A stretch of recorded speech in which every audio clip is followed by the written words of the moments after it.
All right, let's get going on a very exciting pro football doc, but we're going to talk a lot of hoops here. Pro Football Doc Podcast, Sports Injury Central on the Believe Network. And this is always the favorite time of the year where we get to do a lot of guests. During football seasons, no guests, no time. Although football season never ends. I mean, there's about 17 trillion pieces of free agency news and injury news around it, but we're going to put that on a little pause for something called the impending March Madness. That basically the tournament's not here, but it kind of is, right? It's the lead up to the tournament and the conference tournaments. And who better to have than, I mean this in the biggest compliment, the OG Taylor Bicht. Taylor's in the background. Greg used to help and do this podcast back in the day before he moved on to 1,700 other of his own projects, a lot related to college basketball, and thrilled to have Greg Peterson here with us today. Absolutely. Great to be joining you, Dr. Chao. Good times back in the day. Always great to be able to reconnect. And it is such a magical time of year because you mentioned it. We've got NFL free agency. And with the draft, I know that you're paying attention to those injuries as well. But we've also got ourselves a lot of people that are going to be hoping and praying that they get that perfect bracket this year as well. Yeah, that's a long shot. Well, at least you got the memo on what to wear. No, total accident. We got to send you one of these sick polos or whatever, Sports Injury Central. Oh, I'll sport it for sure. Yeah, but this is the in honor of Tiger Woods, the Sunday red, except it's not Sunday, and poor Tiger tore his Achilles. I don't know. I mean, we'll get to that later in the podcast, but I've said for a while, whenever you have a free flap, which it's been proven he's had, whenever you have muscle permanent damage and loss of motion and a fusion, you're never going to be the same. And the game of golf is so difficult and so fine. Look, he's still a great golfer. He's still a PGA golfer. But, unfortunately, the majors record seems very, very safe, which is very unfortunate. But let's talk about hoops. So, first of all, how do you keep up? Football I can keep up with. There's a cadence. There's Thursday night. There's Sunday games all day long and Monday night, and a little bit occasionally on Saturday and a little one-off. How do you even keep up? It's like 24/7 college basketball. It's a whole round the years sort of system that I've got, because when I do my college basketball podcast, I do it all 365 days out of the year. On leap years, 366 days, because you've got a lot of guys that are moving around in the transfer portal. You've got 364 Division I teams. You have to do your absolute best to sort of parse out your time, because you'll notice during the college basketball season, Saturdays are always the busy days. Much like Sunday is always a busy day in the NFL, that's Saturdays in college basketball. And you're going to have some games on Monday. You're going to have some games for Tuesday. But a lot of what I'm doing is I'm unpacking what we saw on Saturday on those Sundays/Mondays, that you have a little bit of lighter cards. You're able to take it a little bit easier there. You're able to take a look at what we saw the previous days to be able to handicap forward for what we're going to be seeing in the next few days of games. So I think that it's very important, regardless of if you're a fan of football, basketball, what have you, to just know the schedule itself, be able to parse out your time, just like everyone is going to be selling out for Sundays with regards to football. You're always selling out for these big Saturdays when it comes to college basketball. Yeah, but you do every game, every day, right? I mean, every one of them. What's the most obscure game that you've handicapped this year? We've got anything involving Mississippi Valley State, who they found themselves as a 22-point home underdog to Jackson State about a week or so ago, and that was one where I felt like it was very warranted. So that's how bad Mississippi Valley State has been thus far this season. But you get some fun ones. Sometimes when you get the Maui Invitational, you get Division II Chaminade that gets some games up there on the betting board. Those are always a lot of fun. But when you get those flat games, those MEAC games, they're a little bit eclectic. But hey, you know what? Money is money. Whether you're betting on Duke versus North Carolina, or if you're betting on Mississippi Valley State versus Alcorn State.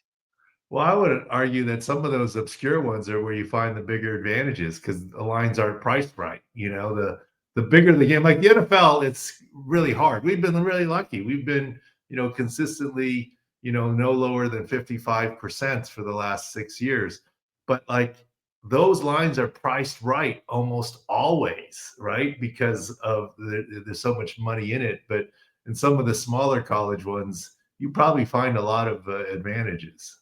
Oh, absolutely. And if I were to talk to people, and this is involving any sport because I do some baseball as well, the hardest games to be able to find an edge on are these playoff games, the World Series. When it comes to the NCAA tournament, it's going to be harder to find an edge with regards to an NCAA tournament game rather than the insert your favorite Atlantic Sun game here in the month of January. Like, those are some of the biggest edges that you're going to find in sports betting are these random obscure college football, college basketball games are on a weeknight where nobody's paying attention. So you're absolutely right on that. The bigger the game, the harder it is to be able to find a little bit of an edge there. Sometimes things could be off with regards to public perception. Team gets a little bit overhyped, but I do agree with you. The fact that when you do get into these smaller conference games like January, February, when you have the NFL playoffs, those could be some of your biggest edges of the year.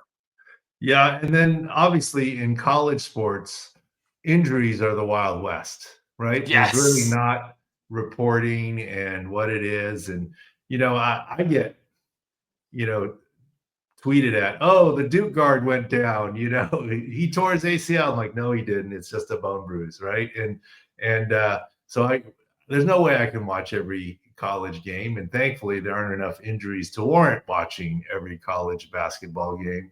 But we've got a good staff at Sports Injury Central. Are there any standout injuries as we head into the conference tournaments and into March Madness that grab your attention?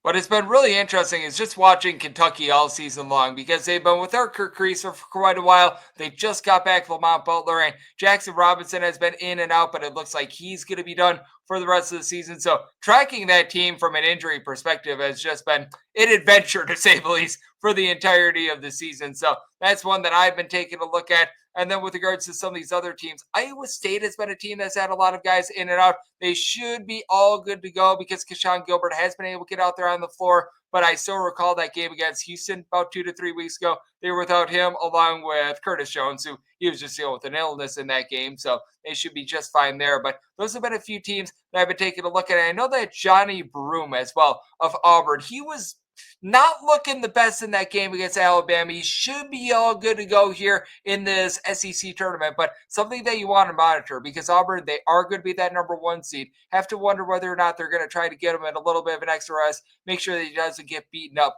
before the NCAA tournament. Now, the one thing that I think you mentioned NIL and transfer portals, and at Sports Injury Central, we used to be shy about talking about college injuries because we figured they don't get paid. It's not, is it fully fair to analyze them? But now with NIL, I think this is why we're doing more and more college football and now college basketball. They're all getting paid. So I think it becomes more fair game.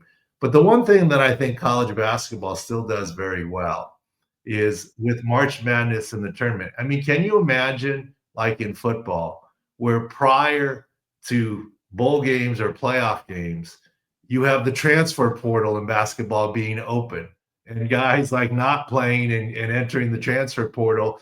Now I get the semester and I get the hardship, but that would make a mockery of March Madness if that were to happen, right? I mean, Yeah, that would be absolutely brutal. And fortunately, we have not seen any situations like that. Now, sometimes you'll see a guy opt out of this teams like CBI, NIT games, what have you, the very small tournaments, because they might be going pro. They might be looking at a little bit of a different opportunity because they know that their time there is done. But when it comes to the NCAA tournament, you're not going to have any holdouts. You're not going to have anyone that's like, oh, I'm not going to play because I'm not getting paid or anything like that. You are going to get everyone's best shot. And that's what I do love about the college game. And it's a big reason why I've always gravitated a little bit more to college basketball rather than the NBA. Because in the NBA, you've got the load management. You don't know who's going to be playing night in, night out. With college basketball, even though you don't have an injury report, you know that if a guy is even close to 100% to playing, they're going to be out there. They're going to be giving you their all, and they're going to be trying to help you win a little bit of money. They're going to be giving you their best effort. So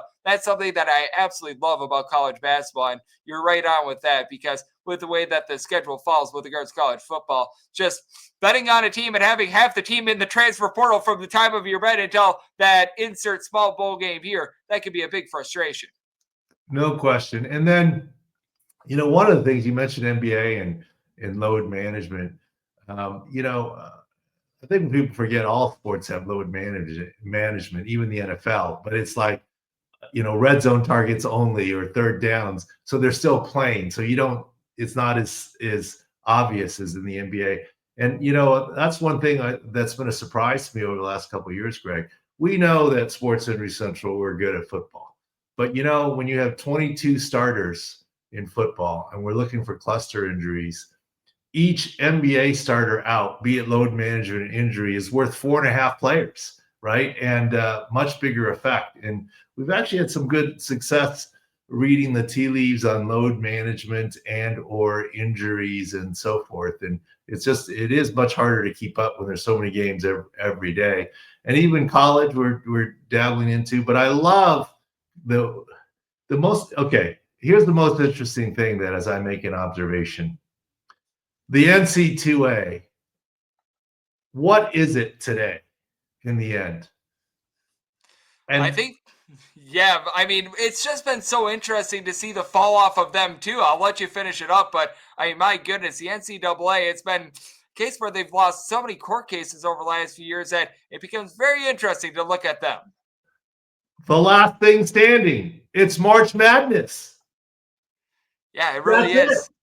That's all the NC2A really has. They've lost control of the bowl games.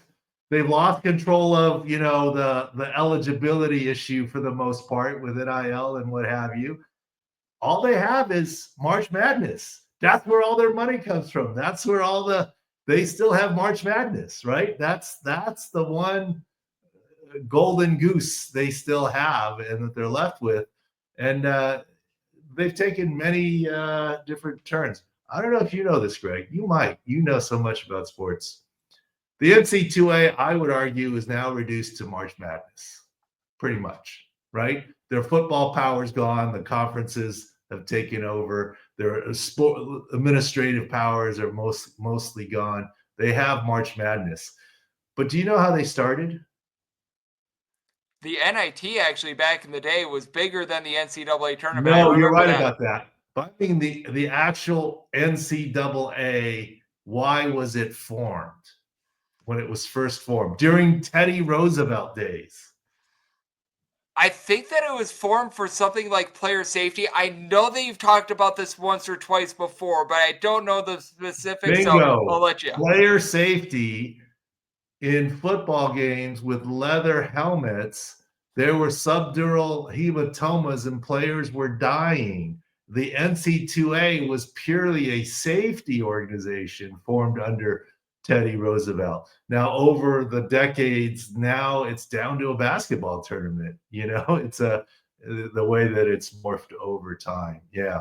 And this climbs into what everyone says, well, helmets were invented to prevent skull fractures, and they do a great job at that. They were never invented to prevent concussions, and that's the concussion problem that we have. So from leather helmets to the NC2A basketball March Madness, that's what's changed in I don't know 100 years or whatever it is over time. All right, so we're headed into the March Madness selection in the conference. Give us your one or two biggest conference tournament surprises that you think may happen. I think that Florida has a good chance to be able to win the SEC tournament. I know that a lot of people have Auburn as that number one team, but I was talking about it with this team being pretty much assured of a 1 seed. I could see them perhaps resting guys like Johnny Broome and a few of those guys to make sure that they're all good to go for the NCAA tournament. And I truly think that this Florida team should be talked about with Duke along with Auburn as the top team in all of college basketball. They have been that good this season. So I'm looking there. I also think that a team that has a number 2 shot to be able to win the American, the North Texas Mean Green. We all like Mean Green when it comes to sports betting. Well, this team has been able to do a tremendous job of slowing down games. They've got a distinct style that is very hard to be able to prepare for. I think that that's a team that could be able to surprise out there in the American Conference Tournament. They're a team that I'm looking at to be able to make the NCAA tournament, perhaps be able to win a game or two as well. So those are two teams I'm taking a look at. Florida and North Texas, I think, have good chances to be able to win their conference tournaments. And North Texas, if they're in the tournament, maybe there's an underplay if they're a slowdown. Absolutely, especially when you get these games into neutral court environments. You get a team that is looking to try to be able to push tempo on them, and they're just not letting you be able to do so. Absolutely. North Texas actually bottom 5 team out of your 364 Division I teams in terms of total possessions per game. So they do a great job of getting that slow and controlled style. Gotcha. And since, as you know, I live in San Diego, and since we're wearing red, and we'll call it for today Aztec red, how does my guy Brian Dutcher, Steve Fisher's old program, where is San Diego State and the Aztecs stand in all of this? I think for the San Diego State, interestingly enough, they've been dealing with an injury to their 7-footer Magoon Guath. And I think that his health is going to be very big moving forward because this guy was averaging 2.5 blocks per game, shooting it really well from 3-point range. If they could get him back for the conference tournament and the NCAA tournament, I think that this is a team that's able to surprise. But we've noticed without him, this has been a little bit of a different team. So before you bet the Mountain West tournament, any of these games, what have you, you want to be checking in on his status because right now San Diego State is the number 5 shot, as a matter of fact, in the Mountain West tournament at 7-1. It's very much jam-packed at the top. New Mexico State, Colorado State, Boise State, Utah State, they've all been pretty rock solid. And San Diego State looking to be able to get that bid into the NCAA tournament. Don't know if they're quite out of the woods yet in terms of an at-large bid, so they certainly need to be able to win these games. But they've been, as you can probably expect from San Diego State, rock solid on defense. They don't allow you to be able to get open looks from 3-point range. They do a good job in terms of being able to make sure that you're not going to get anything easy on that side of things. Offense has been a little bit suspect this year. Lost a lot of their starters from a season ago. So I think that you want to be looking for the 7-footer to make sure that he's going to be playing in these games. And additionally, with San Diego State, probably a lot of underplays with them as well. Yeah, well, we'll get on that at Sports Injury Central, but you're right. Having the rim protector makes all the difference in the world. And, and what you can, and the types of schemes and defenses you can run. And that's always been Fisher and now Dutcher's hallmark, right? Great athletes playing good defense and will manufacture some points, right? That's been their recipe for success over the last few decades, including that Final Four and that NCAA Finals appearance in Houston, 2 years ago. And their best team might have been the previous year, the COVID year, that they were one of the COVID year tournaments that got canceled. That might have been their best team, even better than that team that made the finals. Yep, absolutely. That was so unfortunate because they and Dayton were going to be so feisty in that 2020 NCAA tournament. You're right about that, but they were able to make it to the finals, so you feel good about that. And for San Diego State, if they could just find a way to get into the NCAA tournament, if they're at full health, this is a team that can be very pesky. They're probably not going to be able to take down a team like I was talking about Florida, Auburn, Duke earlier before. They're not going to be able to compete with those sorts of teams, but be able to win a game or two in the NCAA tournament, absolutely. Yeah, so we don't watch a ton of college basketball in the house, but there's so many brackets that are done. My son loves his brackets. 2 years ago, he was, quote, sick, and he was at home, and my wife comes back, and he's got his bracket, and the TV's off. I don't know if it was an accident that he was sick. He says he really didn't feel well, and he just turned on the TV, and we'll see what happens this year. Last year, he forgot about it, so he wasn't sick. This year, he might know about it and be sick again. But let me ask this question. I might ruffle some feathers here. I've participated in my share of brackets and so forth, and I think it's all wrong. The way traditional brackets are, everyone is trying to pay attention in first day, the second day, round one, and who's in the lead. And the way the traditional brackets are scored, now it's different than gambling, right? And so forth, I think makes no sense. Now, don't throw tomatoes at me here. Who cares? It shouldn't be about how many games you pick right in the first round and you're in the lead. It should be about how many potential points you lose.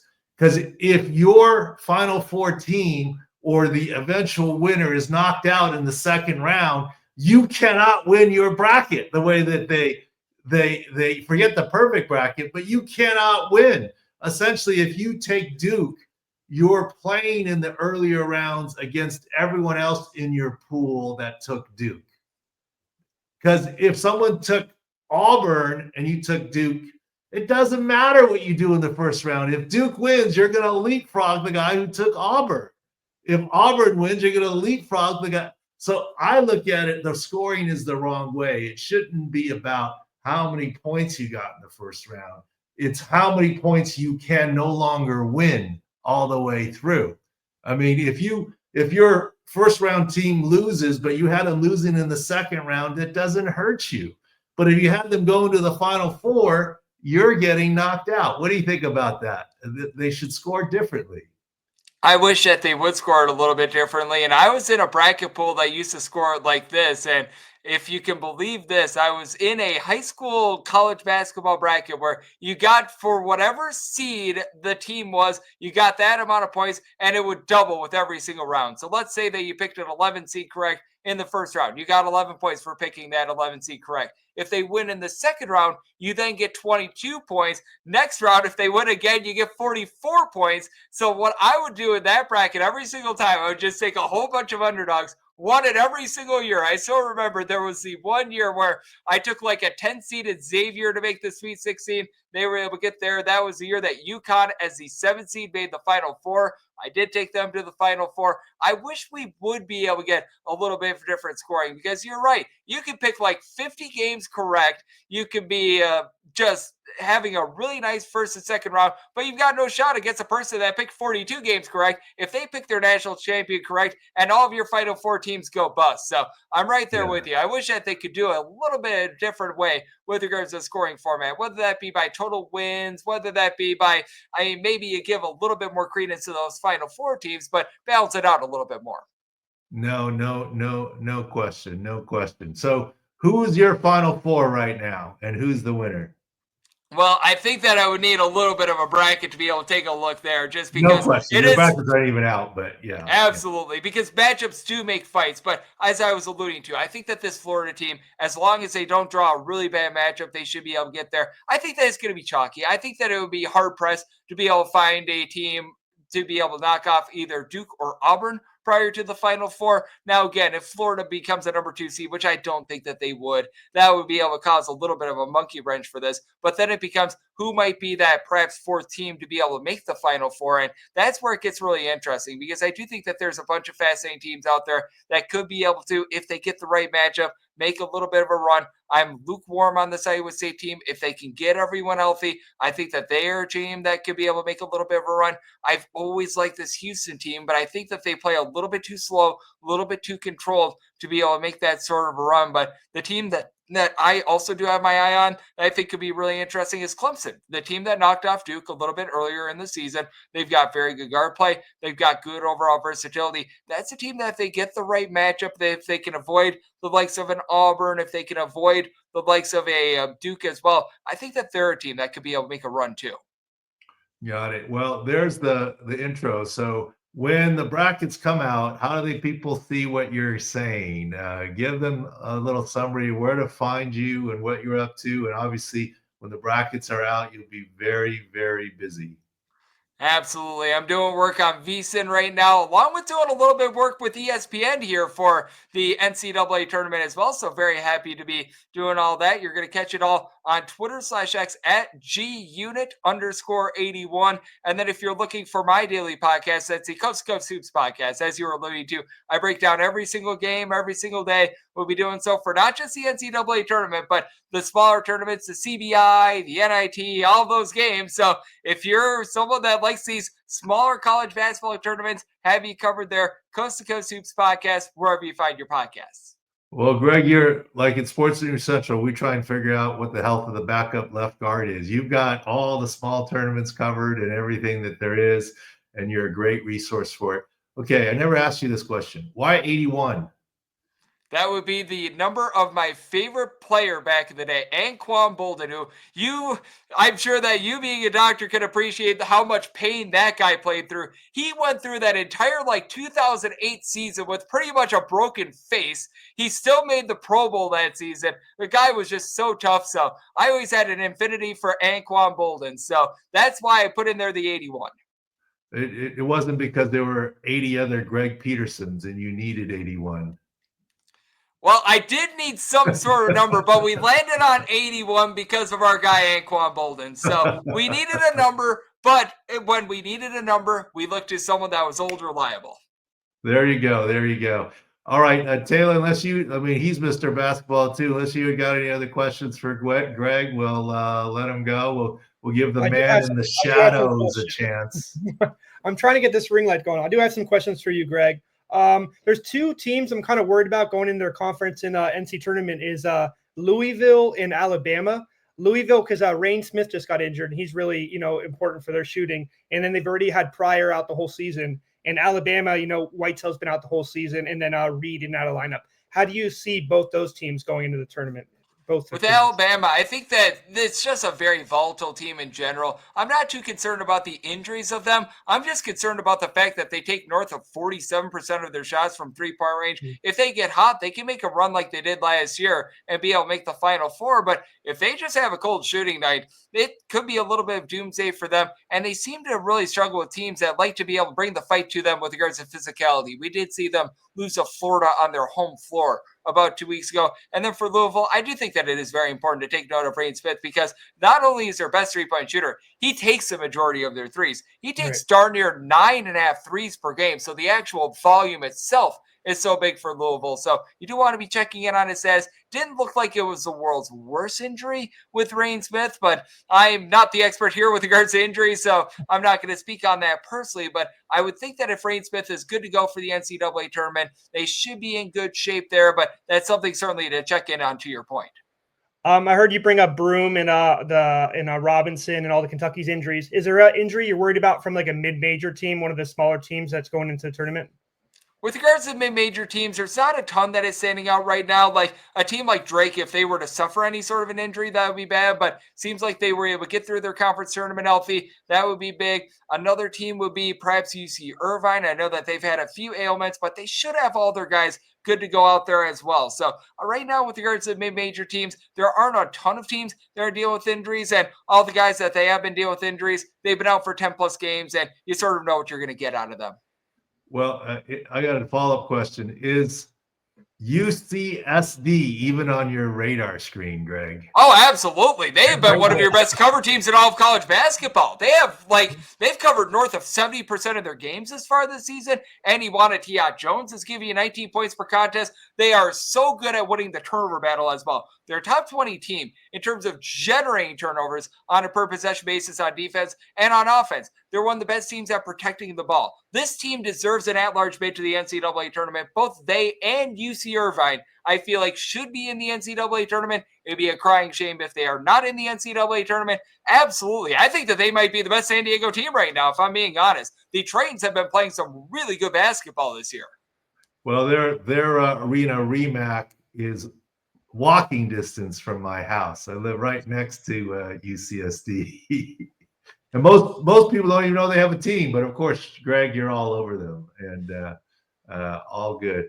All right, unless you got anything else, Greg, thank you so much for your time. Very busy time of the year for you. Follow Greg Peterson over on X Twitter and get his bracket thoughts for March Madness, and he's got great content, as you can tell. He's well-versed in all of it, top to bottom. Really appreciate the time. And then after he hops off, we'll finish up with part 2 of our regular Sports Injury Central Pro Football Doc podcast. Thank you, Greg. Thank you, Greg. All right. Well, it's great to have Greg Peterson on, and he's an encyclopedia of knowledge. I think you met your match. He might be someone who's more obsessed about college basketball than you are. He caps every game. A compliment. It's not an insult. Don't worry. I take it as not an insult at all. He caps every game, and I use his stuff to help our SIC picks too. Because I've never seen someone that's literally hand picking every single, like you said, every single conference, every single game, and making his own lines. And then he said he puts his own bets and everything and tries to find like the differentials between what's out there and his lines. So it's pretty amazing that he's so into it. No, I mean, I don't know how you keep it all straight, right? I mean, he's not working off notes.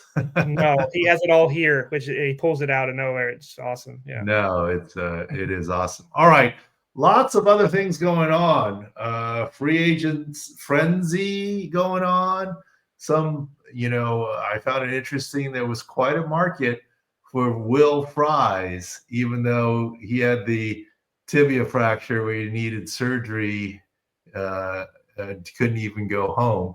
But that speaks to the reliable healing. Market, maybe, right? Yeah. He had the same injury as Aiden Hutchinson, but obviously Aiden Hutchinson, it became clear, wasn't playing in the Super Bowl, even if Detroit made it. But that means it bodes well for Detroit and Aiden Hutchinson this fall. His injury was later than Will Fries. I mean, people aren't willing to throw out that money to Will Fries, the former guard of the Colts, if they don't know that he's healing fine. Right. And as gruesome as an injury as that is, for the both of them, thankfully they will heal fine. But all that is all good, and a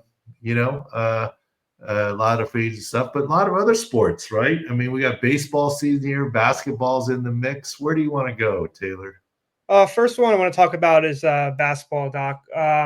We already put a video out, just an injury on LeBron James, right? Anytime you have a big injury on the biggest guy, oldest guy maybe in the NBA, we got to deal with it. So he has a groin injury, something he's dealt with in the past. Tell me your thoughts on how they said 1 to 2 weeks. So tell me your thought on that timeline. And I already see your face, the timeline and how he's going to deal with it just the older he gets, soft tissue muscle injury.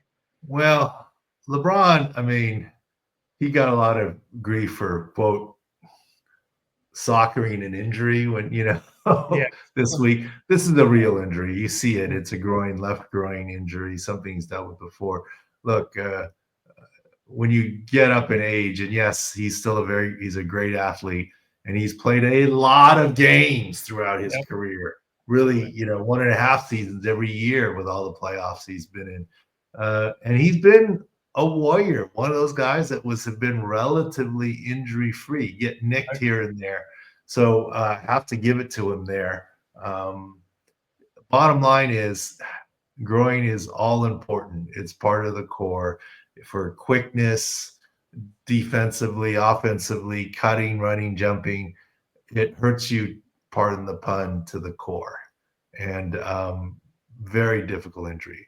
Even with mild, I think the most optimistic is 1 to 2 weeks. And I think I saw today Rich Paul, Clutch Sports, on our guy Pat McAfee show, who said, he's going to need his time to get it right. We got to figure out what that timeline is.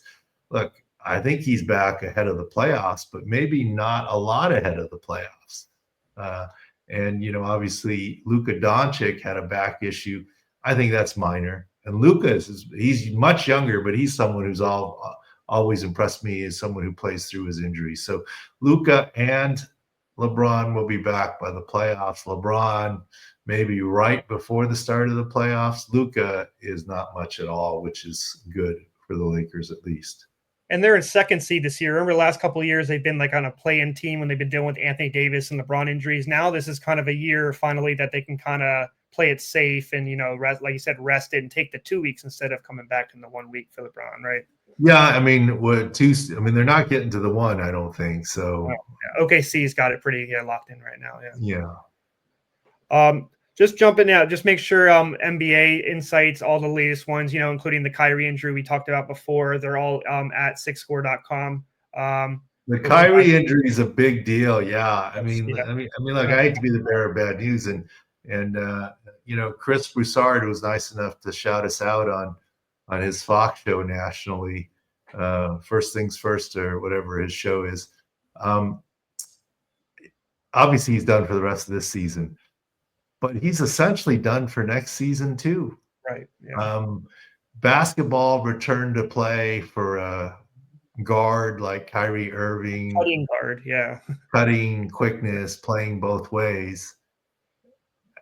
It's not a 9-month deal. He's not ready for the start of next season. The start of next season is maybe 6 months away, right? And change. It's still not a 9-month deal. I mean, it would be optimistic if you told me Kyrie's ready a few weeks before the playoffs next season. I'd say take it.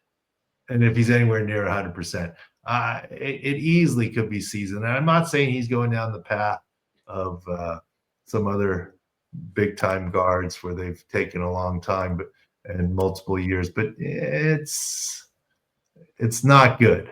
At this point, if you said, if you want to bet me that he's ready to go day one or he's out the entire season, I'll give you odds. It's season and not day one. Day one's not happening for next season. I think it's a good result to be ready for playoffs, but I think there's greater than 50% chance he's out all of next season. It's just that hard of an injury. The type of sport basketball is, 2 ways, the risk of re-injury and needing to be closer to 100%. This is a bad injury for Kyrie Irving. And you had Nick Wright kind of concur with what you were saying too on the show. With Nick knows basketball. We know Nick. Nick's exactly. Great. I did not text with Nick ahead of time, but he co-signed when Broussard quoted us and said that Nick Wright co-signed on it, saying, yeah, that seems to be the case. But yeah, look, we're not trying to just give bad news. Look, right. By the time we had seen the video of Kyrie, the news was already breaking about his ACL. Yeah. And so our interpretation is, yes, it does fit the ACL, but guess what? They already said he's out for the rest of this season, but next season as well is going to be the expectation, unfortunately. What are your thoughts on that situation? Because you have a Dallas Mavericks team that got kind of a lot of shtick for trading Luka, maybe saying he was overweight. And then now you got Anthony Davis back. They're going to build with Anthony Davis and Kyrie Irving. Now you have Anthony Davis who also injured. There's rumors that maybe he sits because there might not be a point to play with his, get his injury worse with Kyrie now out. Now you're going into next year. You don't have Luka now. You don't have Kyrie, like you're saying, and Anthony Davis is oft injured. It seems like it went to crap. So you're buying into the major league conspiracy theory of the tanking owners and moving the team and all or whatever. Look, I don't know about that. I think Kyrie's an unfortunate injury. The landscape changes pretty darn quickly. But I might argue that the biggest injury in the NBA we haven't even talked about yet. Which is what? Joel Embiid. Oh yeah, I'm a Sixers fan, so I already blocked that out of my I'm already on LeBron groin. Embiid, yeah. You're right. That's the huge point because you're saying when you say career threatening next to somebody, like I've asked you about hockey players when they get, hip surgeries past 35 and you're worried about that kind of stuff.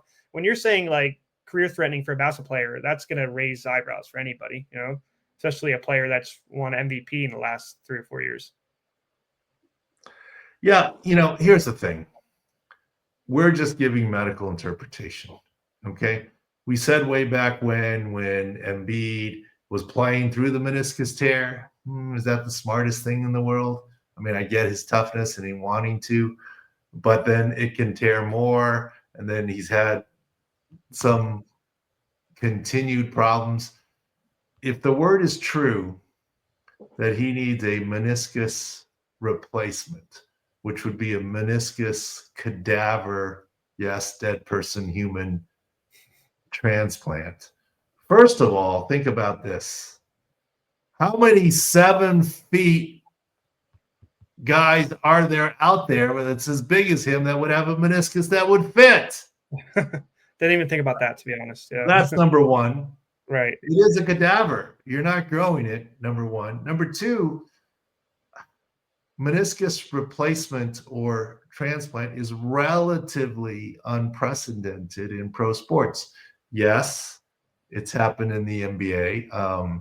Lonzo Ball, someone who years ago we said his was career threatening with John Heffernan, former team doctor for the Bulls. Not insider information. He wasn't treating Lonzo at the time. But what we mean by career threatening is career ending is like he's never going to play again. Career threatening is he may not come back at all. And if he does, we don't expect him to be the same. Mm-hmm. Wasn't that Lonzo Ball? He didn't come back for the longest time. Right. He's back. he's not Lonzo Ball. Not at all. Right? I mean, look at what he's able to do, numbers and otherwise. Right.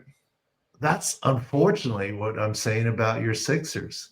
The process is for a meniscus replacement transplant.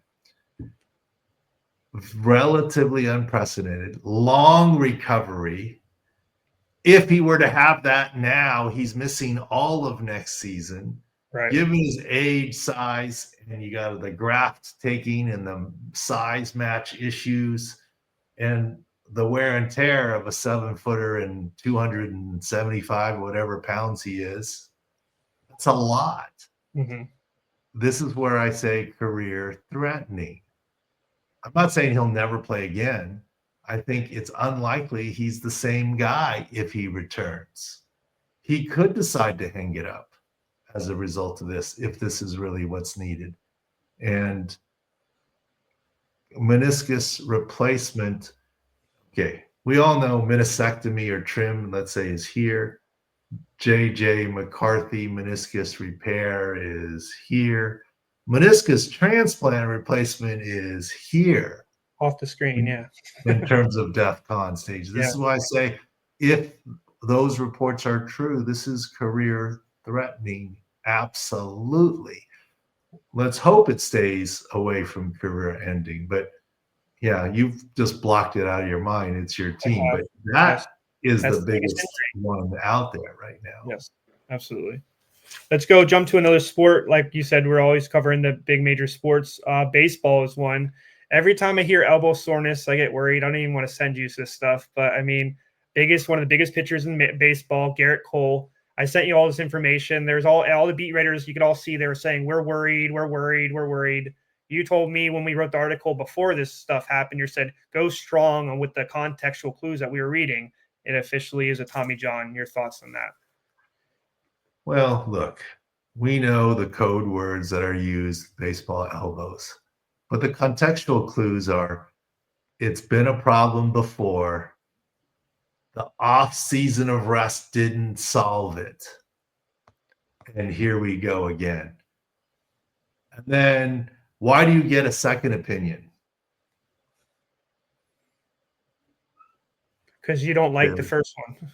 There you go. Yeah. Why do you ask mom, dad, if you could watch Netflix or go on your computer? Because mom said no. Oh, exactly. Yes. Yep. Old as time. So why do you get a second opinion? Because you didn't like the first one. If the first guy says, yeah, you're fine, just go with it. You really go and run and get a second one? Yeah. Unfortunately, it's true. But here's the thing. Gerrit Cole is not pitching this year. And honestly, more likely than not pitching next year either. You're talking about 12, 18-month timeline. 12 months takes them to the start of next year. You think they're really going to rush Gerrit Cole? No. 18 months takes him out for next year completely. Gerrit Cole's also going to be 36 years old. Well, he's 34 now. By the time he comes back, yeah. Another big deal. But if you're going to grade severity of injuries of the ones we've talked about, the most worry is still Embiid. Embiid, yeah. Yeah, and I did use process, throw the word in there. I know, whatever, purposely. Embiid, then Gerrit Cole, then Kyrie Irving. Mm-hmm. But they're both, all three of those. You have them missing the next year. Yeah, that's the common name. This is the next year at least. All right, and the last one, I feel like this is the one we've talked about, non, top four sports, Mount Rushmore, golf, Tiger Woods. The news just came out today. He tore his Achilles.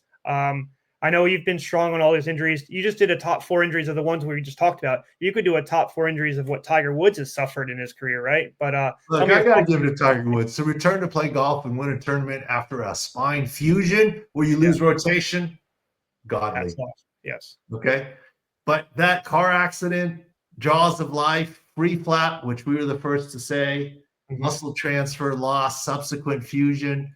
His swing is not the same. Still doing well. Now, this is left Achilles.